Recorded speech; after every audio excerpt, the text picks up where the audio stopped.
I come from a background where it was all about knowledge of God. And so I have a lot of that. And for whatever reason, it has not made me more godly.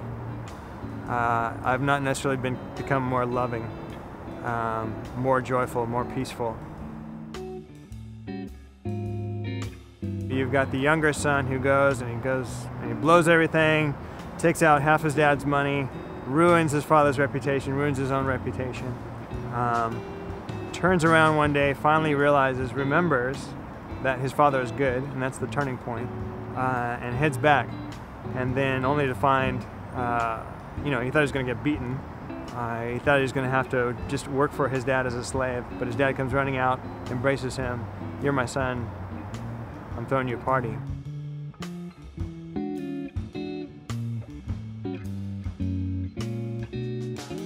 My experience is more of the older son, and that's true for a lot of us who've grown up in the church, because we've got all that head knowledge, and we've, like the older son, done everything right and are doing our best and are working so hard, and yet when we find out that the younger son has returned and the father's throwing a party, that is not fair. Like I feel that is not fair.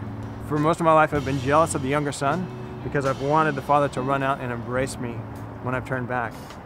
But I think that has been because I have not understood how the father comes outside of the house, disgraces himself to come get the older son as well. And so that father to the younger son says, "Come home." And that same father to the older son says, "Come inside."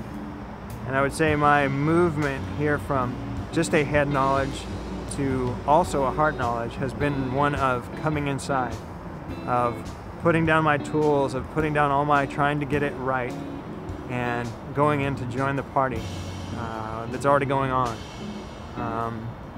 Still having a hard time doing that. Sometimes want to go out, pick up the tools again and do it just right, because that's what I know, that's what I feel safe with.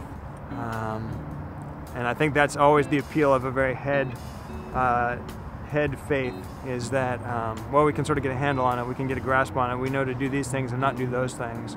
Where that experience of heart is often so mysterious and inconsistent and difficult to get a grip on. And of course we need both. We need the head knowledge, we need the heart knowledge. But I've had mostly this and not much heart knowledge, and so I'm trying to balance out here a little bit to become a whole person in that.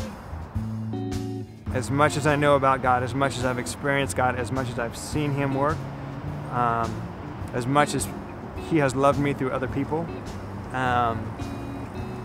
most of the time I still think He's not very happy with me. I need to know that God loves me. I need to have it drop from my head into my heart, and it's still not quite there.